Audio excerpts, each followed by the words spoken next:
All right, you are welcome again. Today, let's take a look at this integration. Okay, here we have evaluate the integral over bracket 2 all over 1 plus x squared plus cos cube x. Close the bracket, dx. Okay, so this is the problem we have. Please, I want you to pay attention. It's very simple. Okay, yes. Now let's go solution. Here we are going to take the integral of these individual terms. Okay, that is, we are going to open the bracket, right? So here we're going to have the integral of 2 all over 1 plus x squared dx plus the integral of cos cube x dx. Okay, yes. Now let's go. Here we have the integral of 2 all over 1 plus x squared. This 2 is actually a constant, right? We can bring it behind the integral sign. So we're going to have 2, the integral of 1 all over 1 plus x squared dx. And then we have plus the integral of, this cos cube x is the same thing as saying cos x times cos squared x dx. When you say cos x times cos squared x, it's going to give you cos cube x. Isn't it? Yes, it is. Now, let's go.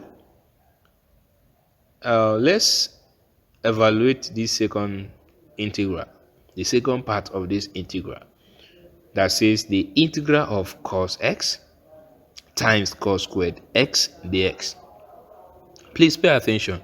Let's take something from trigonometry. You remember the trigonometric identity.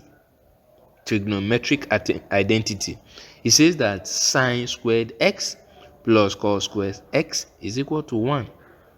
This is called trigonometric identity. Sine squared x plus cos squared x is equal to 1. Now here we are having cos squared x. Can we make cos squared x the subject? Yes. So when we make it the subject, we're going to have cos squared x is equal to 1 minus sine squared x. So that is to say, in this place where we have the integral of cos x times cos squared x dx, we can replace cos squared x with this new value 1 minus sine squared x. Now replacing it now, which is the second part, we have the integral of cos x times cos squared x dx. Okay, so we're going to have the integral of cos x. In place of cos squared x, we have open bracket 1 minus sine squared x, close the bracket, dx. Right? Yes. Now we're going to solve this using substitution method. Using what? Substitution method. What is inside this bracket is 1 minus sine squared x. So here we have 1 minus sine squared x. We're going to say let sine x be called the letter u. Are we together? Let sine x be called the letter what? U. Now u is a function of x, so we're going to differentiate u with respect to x. So we're going to find du dx, and when we differentiate sine x, it's going to give us cos x, right? Let's cross multiply. So when you cross multiply, you're going to see that du is equal to cos x dx. Du is equal to what? Cos x dx. Now let's go back to the second part that we are evaluating. That we have the integral of cos x, open bracket, 1 minus sine squared x, close the bracket, dx. Right? Yes. You can see we have cos x dx here. Cos x dx. And then we have sine squared x. Let's substitute. So here, anywhere we see sine x, we are going to write what? U. And in this place that we have cos x dx, we have cos x dx to be what? Du. We are going to replace cos x dx with letter what? U. Now let's substitute properly. We're going to have the integral of 1 minus. Here we have sine squared x, and sine x is what? U. That means we are going to have u squared. And then this cos x dx is going to be replaced by what? Du.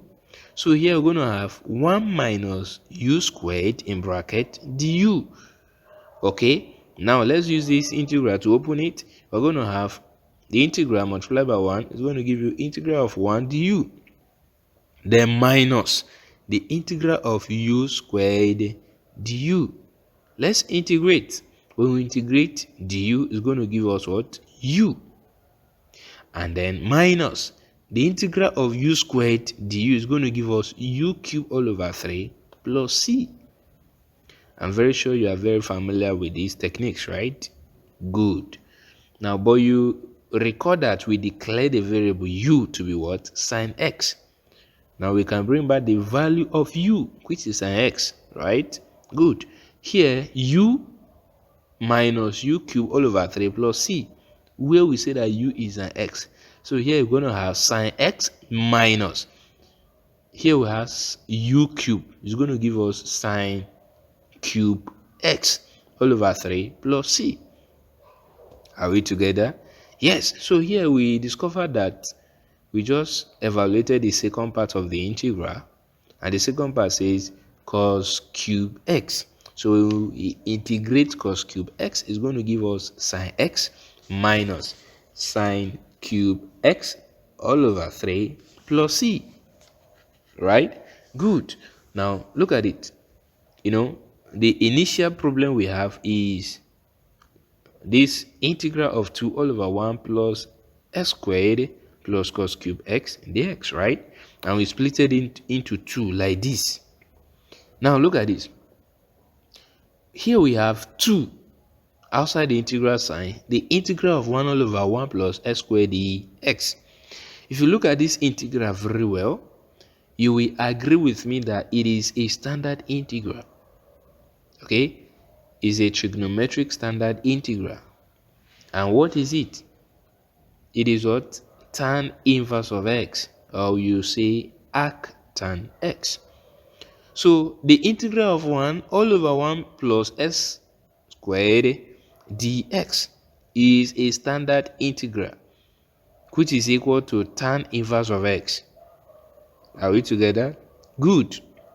Now let's see this properly. That means we have just evaluated the first part and the second part. The first part is a standard integral, which is tan inverse of x, and then the second part is sine x minus sine cube x all over 3 plus c. Now this is plus, right? We add them together. We are going to see that 2, the integral of 1 all over 1 plus s squared dx plus the integral of cos cube x dx is 2 tan inverse of x plus sine x minus sine cube x all over 3 plus c. Are we together? Yes. So therefore, the integral of 2 all over 1 plus x squared plus cos cube x dx is 2 tan inverse of x plus sine x minus sine cube x all over 3 plus c. Yes. Thank you very much for watching. Please, if you like our video, I want you to click the thumb up button, share our videos, and don't forget to subscribe. Thank you. Stay blessed. Let's take more examples.